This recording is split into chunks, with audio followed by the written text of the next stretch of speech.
This week, former President Donald Trump promised to hit John Deere with a 200% tariff on any products not made in the U.S. Leise, berechnend und tödlich. John Deere. Seit fast einem Jahrhundert ein verehrtes Symbol für das ländliche Amerika. Hat angekündigt, weltweit tätig werden zu wollen. Nicht in 5 Jahren. Nicht nächstes Jahr. Über Nacht setzte ein Unternehmen, das einst für Flaggen und Farmen stand, seine Zukunft auf fremdem Boden aufs Spiel.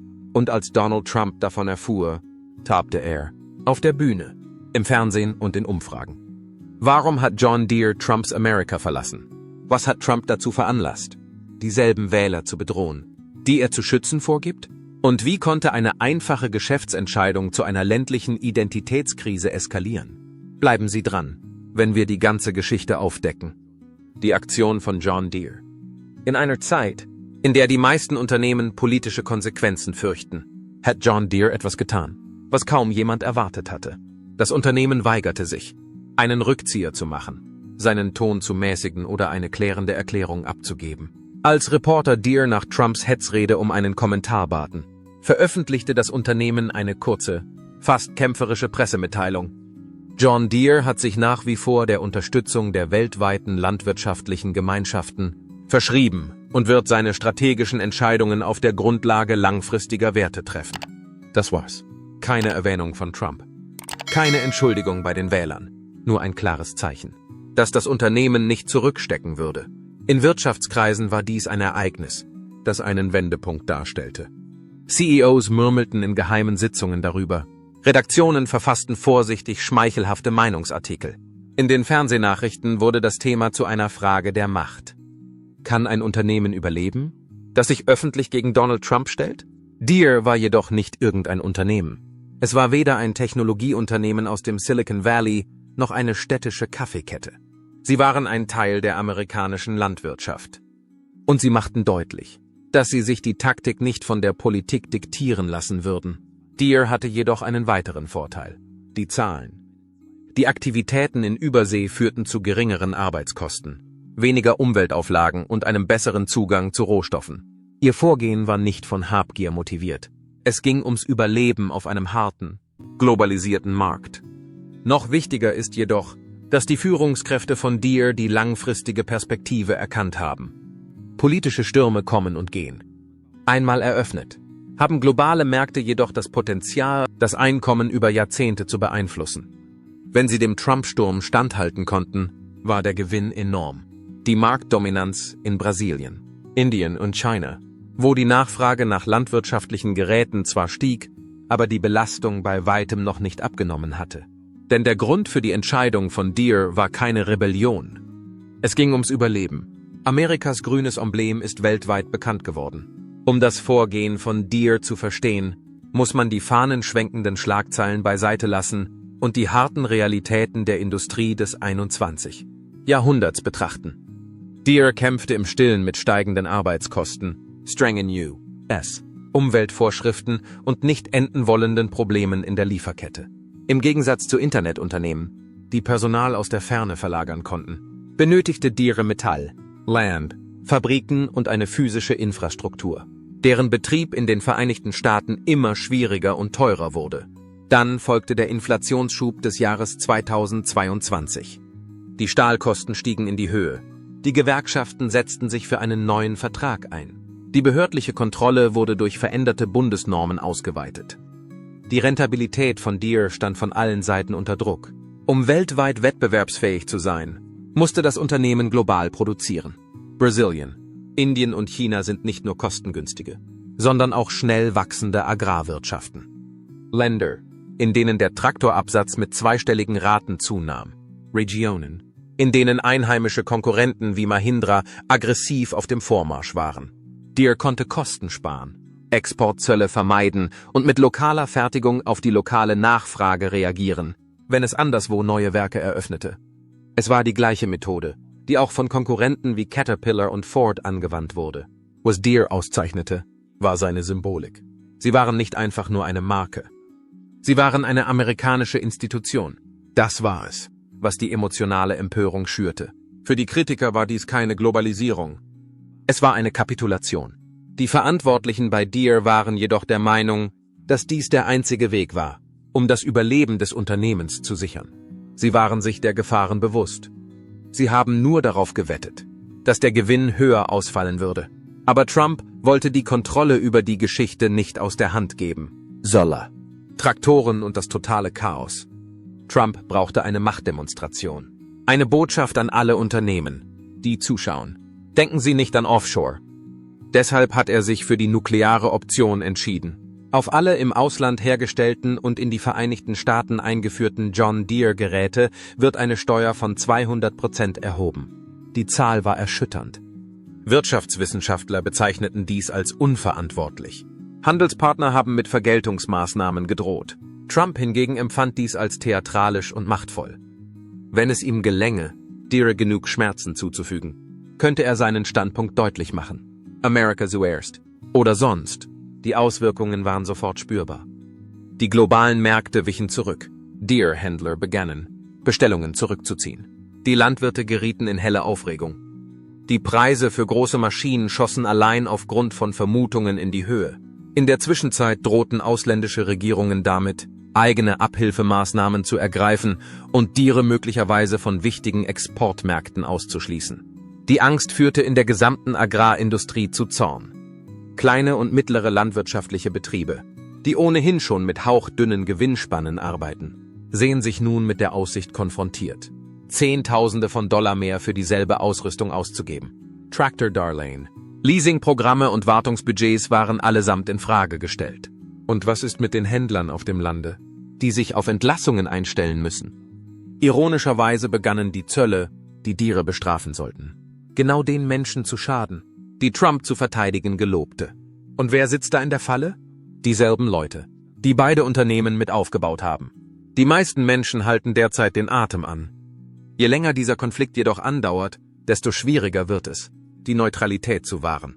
Als die Komponenten knapp wurden und die Kosten in die Höhe schnellten, war das nicht nur eine emotionale Angelegenheit. Was als Loyalitätsdilemma auf dem Spielfeld begann, hat sich nun auf die Lagerhallen und Wartungshallen ausgeweitet. Wir haben uns die Statistiken, den Schaden und das Drama angeschaut, um Ihnen die wahre Geschichte zu präsentieren, frei von jeglicher Verdrehung. Wenn Sie dieses Maß an Klarheit schätzen, sollten Sie sich anmelden. Der Messerkampf in der Lieferkette.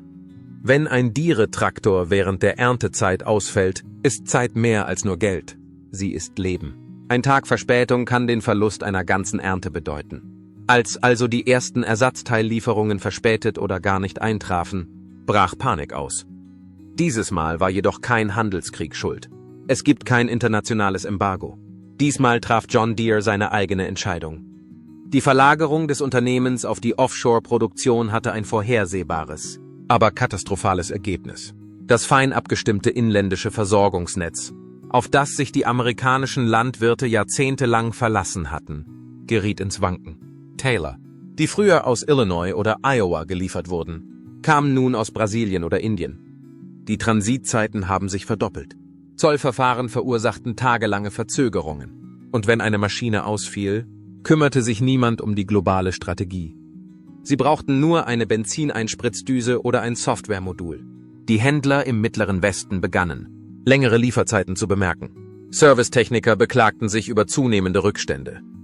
Die Landwirte, die bereits in ein politisches Tauziehen verwickelt waren, konnten nun weder ernten noch säen, ohne einen Ausfall ihrer Maschinen zu riskieren. Jim Sutherland, ein Serviceleiter in Missouri, hat es deutlich gesagt.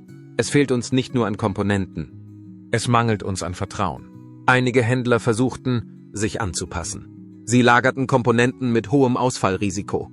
Sie begannen, wann immer es möglich war, auf Dritte auszuweichen. Aber auch dies birgt Gefahren. Deere-Geräte sind zunehmend an proprietäre Software gebunden. Was bedeutet, dass selbst wenn ein Techniker die Hardware austauschen kann, die Maschine dies möglicherweise nicht akzeptiert. Wenn ein Traktor ein Teil nicht erkennt, kann er Fehlercodes anzeigen oder Funktionen deaktivieren. Und dann ist da noch die Kontroverse um das Recht auf Reparatur, die durch die internationale Expansion von Deere neu entfacht wurde. Die Landwirte fordern mehr Flexibilität bei der Reparatur ihrer eigenen Geräte, anstatt wochenlang darauf zu warten, dass ein offizielles Bauteil den Zoll passiert. Wie viele moderne Unternehmen zögert auch Deere, seine Softwareumgebung zu teilen. Das Ergebnis? Maschinen, die nicht funktionieren, bis das entsprechende Teil aus dem Ausland eintrifft. All dies hat die Händler in die Zwickmühle gebracht. Sie erhalten wütende Anrufe von Landwirten, jagen schwer fassbaren Waren hinterher und versuchen zu erklären, dass es hier nicht um Politik, sondern um praktische Dinge geht. Dennoch fühlt sich jede Verzögerung wie ein weiterer Angriff auf die Marke an. Je tiefer die Störung, desto mehr untergräbt sie das Image des Unternehmens als verlässlich. Denn es geht nicht nur um die Landwirtschaft, es geht um Berechenbarkeit. Im ländlichen Amerika gilt Stabilität als heilig. Und nun kommt es bei den Geräten, die sie benötigen, um ihre Familie zu ernähren, zu Verzögerungen bei der Lieferung aus einem Land, das sie noch nie besucht haben. Das Schlimmste war jedoch nicht in der Werkstatt. Es war im Schaufenster. Als die Traktoren stillstanden und die Bauern verärgert waren, entlud sich ihre Wut auf der Main Street. Die Hauptstraße revoltiert. In allen kleinen Gemeinschaften gibt es eine Regel, die nicht ausgesprochen wird. Mit der Main Street sollte man sich nicht anlegen. Das steht fest. Es ist der Ort, an dem Geschäfte gemacht, Hände geschüttelt und der Ruf über Jahrzehnte hinweg kultiviert wird. Als John Deere die Produktion in anderen Ländern aufnahm, war dies jedoch genau der Ort, an dem die Auswirkungen als nächstes zu spüren waren. Es war ein schwerer Schlag. John Deere-Händler sind mehr als nur Unternehmen in Orten wie Salina, Kansas und Worthington, Minnesota. Sie sind wirtschaftliche Ankerpunkte. Sie sponsern das Team der Little League. Absolventen der High School sind bei ihnen angestellt. Sie stellen Dinge für die Auktion der Bezirksmesse als Spende zur Verfügung. Die Auswirkungen waren daher sofort spürbar. Als es zu einem Rückgang der Lagerbestände, einem Engpass bei den Serviceeinsätzen und einem Rückgang der Rentabilität kam, Inhaber, die jahrzehntelang für Grün und Gelb gestanden hatten, sahen sich nun mit verärgerten Kunden und feindseligen Bürgerversammlungen konfrontiert. Obwohl sie seit Jahrzehnten im Geschäft waren. In einem Interview mit einem regionalen Radiosender erklärte ein Händler, der nicht genannt werden möchte, wir haben die Fabrik nicht verlagert, aber wir sind diejenigen, die die Hölle dafür bekommen. Erschwerend kommt hinzu, dass es keinen einfachen Ersatz gibt. Es ist nicht dasselbe wie der Wechsel des Getränkehändlers, wenn man zu einer anderen Marke wechselt. Die Händlerdichte, das Ersatzteillager und die Reparaturmöglichkeiten von Case IH und Kubota sind nicht mit denen anderer Marken vergleichbar, auch wenn sie Alternativen bieten können. Die Main Street zurückzulassen ist keine Option. Die Infrastruktur, die Deere entwickelt hat, zeigt jetzt Anzeichen des Zusammenbruchs und sie ist mit der Infrastruktur verbunden, die Deere aufgebaut hat. Außerdem ist sie in der Kultur verankert. Die Hofschilder, die bisher stolz die Marke Deere zeigten, werden vom Gelände entfernt. An ihrer Stelle sollten leise oder rote Schilder mit weißer Schrift stehen, auf denen einfach nicht zu verkaufen steht. Auf der anderen Seite begann in den Hinterhöfen und Rathäusern von Mittelamerika etwas viel Tiefgreifenderes zu zerbrechen, als sich die Basis gegen sich selbst zu wenden begann. Zumindest in der Politik sprach das Landesinnere der Vereinigten Staaten früher mit einer einheitlichen Stimme. Donald Trump hat seit 2016 eine überwältigende Unterstützung aus den ländlichen Bezirken des Mittleren Westens und des Südens erhalten, die ihn als einen Kämpfer für die vernachlässigten Städte wahrnehmen. Der John Deere-Konflikt hat jedoch etwas erreicht, was nur sehr wenige andere Skandale geschafft haben. Innerhalb der Stiftung löste dies eine Spaltung aus. Anstatt sich mit den Liberalen anzulegen, begannen die Anhänger Trumps, sich in Restaurants, Futtermittelgeschäften und Facebook-Gruppen gegenseitig zu bekämpfen. Andere verdoppelten ihre Bemühungen und forderten, dass jedes Unternehmen, das Arbeitsplätze auslagert, für seine Handlungen zur Rechenschaft gezogen werden sollte. Andere äußerten die Befürchtung, dass durch die Isolierung von Deere bereits angeschlagene Dörfer völlig zerstört würden. Es wurde eine wirklich unangenehme Rhetorik. Es wurde behauptet, dass Landwirte, die Deere unterstützten, als Apologeten für bestimmte Unternehmen agierten. Über andere Personen, die Trumps Zölle unterstützten, wurden selbstmörderische Aussagen gemacht. Berichten zufolge brach die Kommunikation zwischen einigen langjährigen Freunden ab. Was als Vorschlag für Zölle begann, eskalierte zu einem kulturellen Lackmustest. Und keiner hatte die passende Antwort parat. Sogar die Medien auf der rechten Seite wurden gespalten. Talkshow-Moderatoren gerieten aneinander. Die Moderatoren von Fox News vertraten gegensätzliche Standpunkte. Es gab einen Abend, an dem Tucker Carlson vor den Globalisten der Konzerne warnte.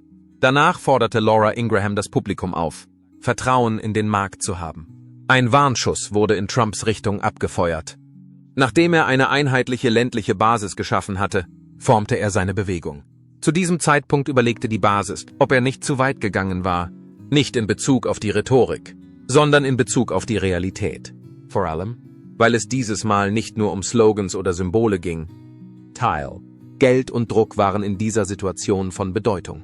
Ein früherer Versuch, das verarbeitende Gewerbe mit Hilfe von Zöllen zu reformieren, war nicht von Erfolg gekrönt. Eine Rezession war die Folge. Zölle sind nicht mehr länger eine praktikable Option. Im Jahr 2018 leitete Präsident Donald Trump eine der aggressivsten Handelsoffensiven in der Geschichte der modernen Vereinigten Staaten von Amerika ein. Die Verhängung umfangreicher Zölle auf importierten Stahl und Aluminium erfolgte unter dem Vorwand, die heimische Industrie zu schützen. 25% des Stahls und 10% des Aluminiums. Die Maßnahme wurde als patriotische Anstrengung dargestellt, als notwendige Intervention, um der amerikanischen Industrie neues Leben einzuhauchen und sie vor dem zu schützen, was er als unlauteren Wettbewerb in anderen Ländern bezeichnete. Andererseits war das, was danach kam, kaum eine Wiedergeburt der Industrie. Es war ein Weckruf. In allen Regionen der Vereinigten Staaten begannen die Hersteller, von denen viele zuvor Trumps America First Rhetorik unterstützt hatten, die negativen Auswirkungen zu spüren. Nicht nur die internationalen Hersteller waren vom Anstieg der Rohstoffpreise betroffen. Die Auswirkungen waren in der gesamten Lieferkette zu spüren. Die Produktionskosten in den amerikanischen Industrien, die auf importierten Stahl angewiesen waren, stiegen drastisch an. Kleine und mittlere Unternehmen waren gezwungen, entweder ihre Preise zu erhöhen, die Zahl ihrer Arbeitsplätze zu reduzieren oder ihren Betrieb ganz einzustellen. Eine Reihe anderer Branchen, darunter das Baugewerbe und die Automobilindustrie, wurden negativ beeinflusst. Die Zölle hatten nicht nur den Verlust von Arbeitsplätzen zur Folge, sondern behinderten auch Investitionen und führten zu Entlassungen. Ein schneller Blick in die Gegenwart zeigt, dass die Warnzeichen erneut auftauchen. Die von Präsident Trump vorgeschlagene Steuer in Höhe von 200% auf von John Deere im Ausland hergestellte Produkte unterliegt der gleichen Argumentation und könnte die gleichen schrecklichen Auswirkungen haben. Dies geschieht in der Absicht, die Auslagerung zu bestrafen und die Bindung an das Inland zu fördern. Der Spielplan hat sich jedoch nicht geändert. Und wie die Vergangenheit zeigt, sind es nicht die multinationalen Unternehmen, die am Ende den Preis dafür zahlen. Arbeitnehmer, Kunden und die Wirtschaft selbst sind davon betroffen. Diese Wiederholung ist besonders gefährlich, da sie den Eindruck erweckt, dass man die Kontrolle hat. Als dies zum ersten Mal geschah, war der Aufschrei gering. Am Ende gab es Konkurse, verzögerte Projekte und sinkende Gewinnspannen. Die Märkte sind intelligenter als früher.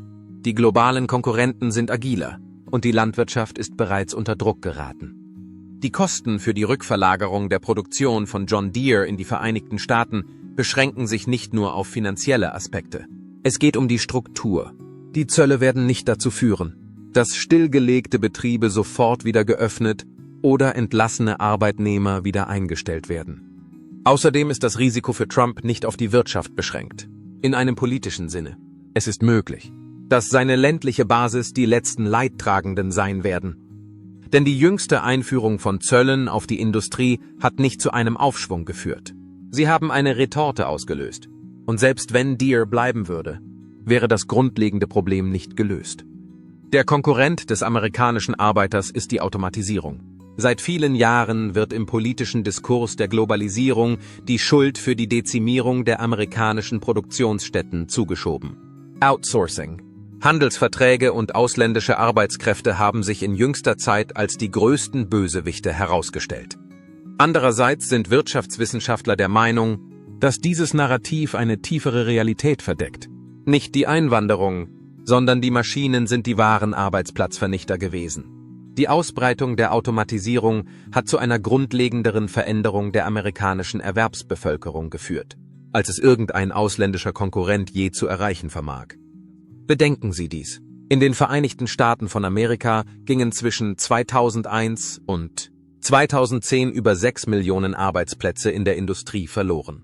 Andererseits haben Untersuchungen gezeigt, dass mehr als 80% dieser Arbeitsplatzverluste nicht auf den Handel, sondern auf technische Innovationen und Automatisierung zurückzuführen sind. Für Roboter gibt es keine Mittagspause. Nein, sie benötigen keine medizinische Betreuung, Keiner von ihnen hat eine Gewerkschaft. Und wenn sie erst einmal im Einsatz sind, arbeiten sie unermüdlich daran, die Kosten zu senken. Die Arbeitskräfte in den Vereinigten Staaten haben sich durch diese unbemerkte Revolution verändert. Und die Entwicklung schreitet immer schneller voran. Für John Deere stellt sich die Situation genau gleich dar. In seinen jüngsten Produktionsstätten, ob in den Vereinigten Staaten oder anderswo, wird zunehmend auf Automatisierung gesetzt. Sensoren werden zur Steuerung und Überwachung der Montageprozesse eingesetzt. Beim Schweißprozess werden Roboterarme eingesetzt. Eine Echtzeitkalibrierung der Leistung wird von Software durchgeführt. Sogar die Diagnose von landwirtschaftlichen Geräten wird von Algorithmen und nicht von Technikern durchgeführt, wenn es um landwirtschaftliche Geräte geht. Bei der Verlagerung von Unternehmen ins Ausland geht es nicht nur um die Löhne. Die Tatsache, dass es darum geht, modernste Automatisierung mit geringeren Gemeinkosten zu verbinden, bringt eine harte Realität ans Licht. Selbst wenn Trumps Zölle Deere erfolgreich dazu zwingen würden, Arbeitsplätze auf amerikanischem Boden zu erhalten, ist es möglich, dass diese Arbeitsplätze nicht mit Menschen besetzt würden. Möglicherweise werden sie sich an Maschinen wenden. Es besteht eine erhebliche Diskrepanz zwischen den heutigen Produktionsmodellen und der historischen Vorstellung von belebten Fabrikhallen, in denen viele Gewerkschaftsmitglieder arbeiten. Reshoring bedeutet nicht die Neueinstellung von Arbeitnehmern. In vielen Fällen muss sie neu programmiert werden. Dies ist der Punkt, an dem das politische Ideal einer Wiederbelebung des verarbeitenden Gewerbes mit der Zukunft der Technologie kollidiert. Zölle können zwar die Versorgungsnetze umlenken, aber nicht die Innovation umkehren. Der Wirtschaftsmotor, der populistischen Botschaft zugrunde liegt, präsentiert ein anderes Narrativ, trotz der Tatsache, dass die populistische Botschaft auf Resonanz stößt, die darin besteht, die Arbeitsplätze zurückzubringen und die Außenseiter zu bestrafen. Die Fabriken der Zukunft, ob sie nun in Iowa oder in Indien stehen, werden eher mit Codes als mit Menschen gefüllt sein. Das bedeutet, dass Zölle keine Arbeitsplätze zurückbringen, sondern sie möglicherweise vertreiben werden. Und die ganze Welt war nicht die einzige, die darauf ein Auge geworfen hat. Die Weltbühne kommt ins Spiel. Die Aktion von John Deere hat nicht nur in Washington, sondern auch weltweit für Aufsehen gesorgt. In den Hauptstädten von Ländern auf der ganzen Welt kam es zu Erdbeben. Länder wie Brasilien, Indien und China, die allesamt wichtige Akteure im Bereich des landwirtschaftlichen Wachstums sind, erkannten die Chancen, die sich aus den Turbulenzen ergaben. In der Zeit, in der Trump versprach, Zölle zu erheben, öffneten sie ihre Arme. Und damit haben sie deutlich gemacht, dass die Vormachtstellung der amerikanischen Landwirtschaft ziemlich unsicher geworden ist. Die von Deere getätigten industriellen Investitionen wurden von der lokalen Regierung in Brasilien, das einen Boom in der Agrarindustrie erlebt, begrüßt. Um den Produktionsprozess zu beschleunigen, gewährte die Regierung des Landes Unterstützung in Form von Steuererleichterungen, Landpaketen und Vereinbarungen zur Integration der Lieferkette. Infolge der dramatisch steigenden Soja- und Maisexporte Brasiliens wächst auch der Bedarf des Landes an hochmodernen Maschinen. Die Präsenz von Deere dort ist nicht nur strategisch wichtig, sondern auch sehr notwendig. In Indien ist die Situation vergleichbar, aber politisch komplizierter. Indien ist das bevölkerungsreichste Land der Erde und beherbergt Millionen von Kleinbauernhöfen, die den Übergang zur mechanisierten Landwirtschaft vollziehen. Im unteren Segment haben einheimische Unternehmen wie Mahindra eine beherrschende Stellung. Die von Deere unterstützten Modernisierungsmaßnahmen könnten jedoch den Ausschlag geben.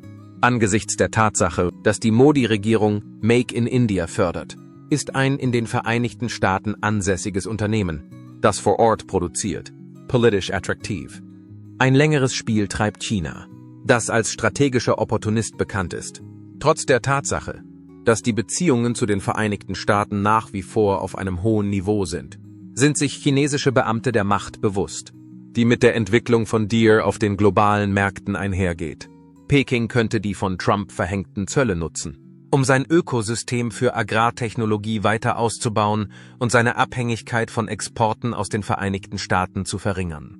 Wenn sie Deere dazu zwingen, sich stärker auf den asiatischen Märkten zu engagieren. In dieser Zeit haben Handelsexperten in jedem der 3 Länder begonnen, ihre Zölle, Subventionen und langfristigen Vereinbarungen neu zu bewerten. Es war Trumps Absicht, Deere mit seiner Drohung zu isolieren. Stattdessen hat er den Kampf auf die ganze Welt ausgeweitet. Es ist nicht mehr so, dass die Vereinigten Staaten von Amerika das unangefochtene Zentrum der landwirtschaftlichen Innovation sind. Und jeder Schritt, den Deere im Ausland unternimmt, verschiebt das Gleichgewicht noch weiter. Die Situation, die als lokales politisches Drama begann, hat sich nun zu einem globalen Schachbrett entwickelt, auf dem sich zahlreiche Nationen positionieren, um zu gewinnen, was die Vereinigten Staaten zu verlieren scheinen. Zur gleichen Zeit begann die landwirtschaftliche Vormachtstellung der Vereinigten Staaten zu schwinden. Case, Kubota und der große Umbruch. Der Streit zwischen John Deere und Präsident Trump hat nicht nur Schlagzeilen gemacht, sondern war auch ein wichtiges Ereignis. Sie öffnete die Schleusen für einen Wettbewerbssturm, der sich schon lange unter der Oberfläche zusammengebraut hatte, während der grüne Gigant seine Ausbreitung in der ganzen Welt verzögerte, umstrukturierte und dann verdoppelte. Mehrere andere Unternehmen, sowohl im Inland als auch international, wurden auf diese Möglichkeit aufmerksam. In den Monaten, die auf die Erklärung von Deere folgten, begann ein seismischer Wandel, den Markt für Landmaschinen zu erschüttern. Insbesondere in ländlichen Regionen, in denen die Markentreue bisher ungebrochen war. Schnelle Fortschritte erzielten Case IH, Kubota und New Holland. Case International, ein Konkurrent, der seit langem in den roten Zahlen steckt, verschwendete keine Zeit damit, gezielte Marketinganstrengungen in den Staaten des Mittleren Westens zu unternehmen und sich als die echte amerikanische Alternative zu positionieren. Lokale Händler, die mit der weltweiten Ausrichtung von Deere unzufrieden waren, konnten mit ihnen Vereinbarungen treffen. Kubota, das für seine Zuverlässigkeit und Erschwinglichkeit bekannt ist, weitete seine Vertriebspräsenz schrittweise auf den Süden und Südwesten aus. Dies ermöglichte es dem Unternehmen, Hobbyisten und kleinere landwirtschaftliche Betriebe anzuziehen, die mit den Lieferverzögerungen von Deere unzufrieden waren. Neben der Werbung für seine autonomen Fahrzeuge der nächsten Generation und der Hervorhebung seiner europäisch-amerikanischen Abstammung als Beispiel für globale Zusammenarbeit, richtete New Holland seine Aufmerksamkeit auf die Technologie. Was auch immer es war, das Deere fehlte. Es wurde dafür angegriffen. Plötzlich war die Zugehörigkeit nicht mehr nur auf die Farbe beschränkt. Das Ziel war es, am Leben zu bleiben. Landwirte, die mit steigenden Preisen und Unsicherheiten konfrontiert waren, begannen aus der Not heraus und nicht aus Protest nach alternativen Möglichkeiten zu suchen. Es ist schwierig, eine Finanzierung zu erhalten. Die Geräte sind teuer und jede Verzögerung bei der Lieferung von Teilen oder Reparaturen kann zu Ernteausfällen führen. Unternehmen wie Case IH und Kubota mussten sich nicht anstrengen, um Landwirte davon zu überzeugen, ihre Emotionen einzuschalten. Alles, was sie tun mussten, war Verfügbarkeit, Service und Finanzierung zu bieten, die effektiv waren. In der Folge kam es zu einer Umstrukturierung der Händlernetze im ganzen Land. Unabhängige Einzelhändler verließen Deere zugunsten von Marken, die einen größeren Spielraum in Bezug auf ihre Politik boten. Landwirte, die nie in Erwägung gezogen hatten, auf einem anderen als einem grünen Traktor zu sitzen, experimentierten mit roten, orangefarbenen oder blauen Traktoren und stellten fest, dass sie die Ergebnisse nicht völlig verachteten. Die Verschiebung hatte nichts mit Gefühlen zu tun. Es war eine finanzielle Entscheidung. Während dieser Zeit beobachteten Beobachter aus der Branche den Wandel genau. Die Maschinenbestellungen von Case IH und Kubota nahmen deutlich zu. Es folgte eine Umstrukturierung der Produktionskapazitäten. Die Zahl der Anrufe von Aktionären, die sich erkundigten, wie dieser Anstieg aufrechterhalten werden könne, stieg sprunghaft an.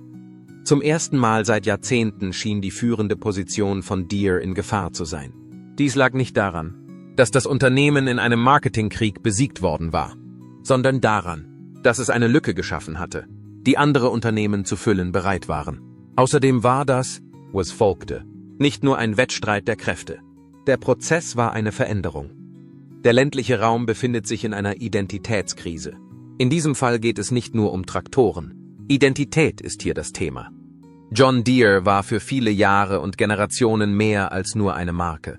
Es war ein Geburtsrecht, ein Symbol dafür, was es bedeutet, Amerikaner zu sein, unabhängig und stolz auf seinen Geburtsort. Grün und Gelb waren nicht nur Farben, sie waren auch. Die Kultur bestand aus ihnen. Und genau in diesem Moment wird diese Kultur zerschlagen. In der Vergangenheit bezog sich der Slogan Buy American auf etwas ganz Einfaches. Was es bedeutete? War Patriotismus. Loyalität war das Symbol. Es bedeutete, dass man dafür sorgte. dass die Nachbarn Arbeit hatten und die Wirtschaft der Gemeinschaft weiter florierte. Durch die Entwicklung von Deere auf den internationalen Märkten wird diese Aussage jedoch immer weniger zutreffend. Was genau bedeutet es, amerikanische Waren zu kaufen? Wenn die Maschinen in Indien hergestellt werden, die Software aus Europa importiert wird und das Mutterunternehmen den brasilianischen Märkten höchste Priorität einräumt, Soziologen und Politikspezialisten, die sich auf ländliche Gebiete spezialisiert haben, beginnen, dies zur Kenntnis zu nehmen. In den Bundesstaaten Iowa, Ohio und Kansas beschränken sich die Gespräche in den Coffeeshops nicht nur auf das Thema Agrarpreise. Ihr Thema ist der Verrat. Der Verrat, um den es geht, ist die Kultur, nicht die Politik. Es ist die Art, bei der man sich fragt, ob die eigenen Bräuche noch die eigenen sind oder nicht. Der Diskurs hat im Internet an Lautstärke zugenommen. Die Frage, ob Markentreue eine Tugend oder eine Belastung ist, wird von den Landwirten auf vielen Plattformen diskutiert. Darunter Facebook-Gruppen, TikTok-Videos und Online-Foren, indem wir an einer Marke festhalten, die nicht mehr in den Vereinigten Staaten hergestellt wird. Fragen Sie sich, ob wir die amerikanischen Werte unterstützen oder ob wir weiterhin in Verleugnung leben und uns weigern anzuerkennen, dass sich die Welt und die Landwirtschaft erheblich verändert haben. Diese Kluft spiegelt sich in den lokalen Medien wider, die häufig der Pulsschlag des ländlichen Amerikas sind. Die Entscheidung von Deere wurde von mehreren Seiten als unangebracht und unamerikanisch bezeichnet. Einige Leute unterstützen das Unternehmen vorsichtig und begründen dies mit der Komplexität der globalen Wettbewerbsfähigkeit. Es lässt sich nicht leugnen, dass sich aus Gründen, die über den Marktanteil hinausgehen, ein Wandel vollzieht. Die Landwirte und die Unternehmen, in die sie ihr Vertrauen gesetzt hatten, durchlaufen eine Phase des kulturellen Zerfalls. Und über all das hat Deere geschwiegen. Diese Ruhe war mit Kosten verbunden. Die endgültigen Kosten des Traktorkrieges. Nun, da sich der Rauch verzogen hat, können wir uns der Frage zuwenden, die seit der ersten Kundgebung in der Luft hängt. Wer hat eigentlich den Preis bezahlt? Die Landwirte sahen sich mit einer unmittelbaren Ausgabe konfrontiert. Die Preise für Ausrüstungen steigen, Komponenten werden verspätet geliefert und die Finanzierungsmöglichkeiten werden schwieriger. Für einige kam ein Markenwechsel nicht in Frage. Es war notwendig. Andere waren gespalten zwischen ihrer politischen Identifikation und den praktischen Realitäten. Die Lust, Trump oder Deere die Treue zu halten und gleichzeitig lukrativ zu bleiben, war für viele zu groß. Trumps Kosten waren Kontrolle. Seine Handelsdrohungen mögen seine Anhänger verärgert haben. Aber Deere ließ sich davon nicht abschrecken. Er konnte keine Kehrtwende erzwingen. Schlimmer noch, er zeigte, wie wenig Einfluss er auf die Privatwirtschaft in einem globalen Markt hat. Was als Flex gedacht war, wurde zu einer Schwachstelle in seiner Glaubwürdigkeit als Produzent. Und für Amerika war der Preis Klarheit. Dies war nicht nur ein Streit zwischen einer Firma und ihrem Chef. Es ging um die Frage, was die Globalisierung im Jahr 2024 tatsächlich bedeutet. Um Annahmen über das Made in America, die Loyalität von Unternehmen und die Frage, wie weit Patriotismus angesichts wirtschaftlicher Erwägungen gehen kann. Deere hat überlebt. Trump hat sich neu formiert. Doch die Menschen in der Mitte, die Landwirte, die Arbeiter und die Gemeinden, rechnen noch immer mit dem Schaden. Schließlich haben weder Deere noch Trump verloren. Es waren die Menschen, die in der Mitte standen. Was denken Sie? Hat John Deere die richtige Entscheidung getroffen oder einfach nur die Wurzeln ausgerissen? Teilen Sie uns Ihre Meinung in den Kommentaren mit. Wir möchten von Ihnen hören. Wenn Sie mehr Informationen wie diese erhalten möchten, abonnieren Sie diese und aktivieren Sie die Benachrichtigung.